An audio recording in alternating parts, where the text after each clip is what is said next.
আমরা তো আন্দোলন চালিয়ে যাব, আর আমরা এই যুবলীগ বাললীগ সাললীগ এগুলোর আমরা পাত্তাই দিব না।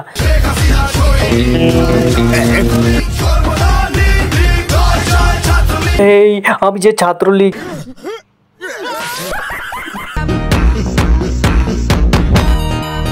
কি হলো এত পড়ালেখা করে? সরকার চাকরি তো ফেলেই না। আপনি এটা কথা কইলেন মিয়া, আর কথা কই সুযোগ পান নাই। আমরা তো সরকারি চাকরি পাই ছাড়মু, দরকার পড়লে সরকারকে পতন ঘটামু, তারপরও আমরা সরকারি চাকরি নিয়েই ছাড়। আর আমগরে কি সরকার চাকরি না দিয়ে পারবো? কয়দিন পরে তো আন্দোলন শুরু করবো, কি বলো? হ্যাঁ একদম ঠিক বলেছে, আমরা তো আন্দোলনের জন্য প্রস্তুত ছিলাম, কিন্তু লোকই পাচ্ছি না। তোমরা দুইজন আন্দোলন করে কি করবা? তোমাদের আন্দোলন তো কেউ সারাই দিব না। কি বলো? আমি কি তোমাদের সাথে থাকবো নাকি? তোমাদের একটা উপকার করি, কি বলো? তাহলে এটা পড়ে নাও। এটা পড়লে আমাদের আন্দোলনের মেইন হেডকোয়ার্টার হবে তুমি। আরে ভাই, আমরা যে আন্দোলন করবো এটা যুবলীগের এক নেতা যায় না, আইসা আমার দমক দিয়ে গেছে আমরা যাতে আন্দোলন না করি। আরে মিয়া, আপনি কি ভয় পান নাকি? আমি থাকতে আপনি কিসের ভয় পাইতেছেন?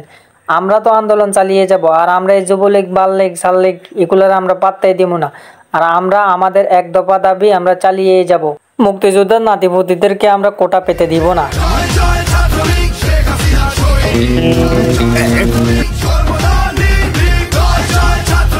আরে আমাদের লিডারকে কোথায় নিয়ে যাচ্ছ? তামও বলছে। আমি জানতে চাই আমাকে এখানে কেন ধরে আনা হয়েছে। হ্যাঁ, হেই তুই নাকি কিসের কোটা আন্দোলন ডাক দিচ্ছিস? হ্যাঁ, আমরা জানতে পেরেছি তুই কোটা আন্দোলন ডাক দিচ্ছিস। আর তুই জানিস আমি কে? আমি ছাত্রলীগ। হেই আমি যে ছাত্রলীগ এটা তারে বলুস নাই?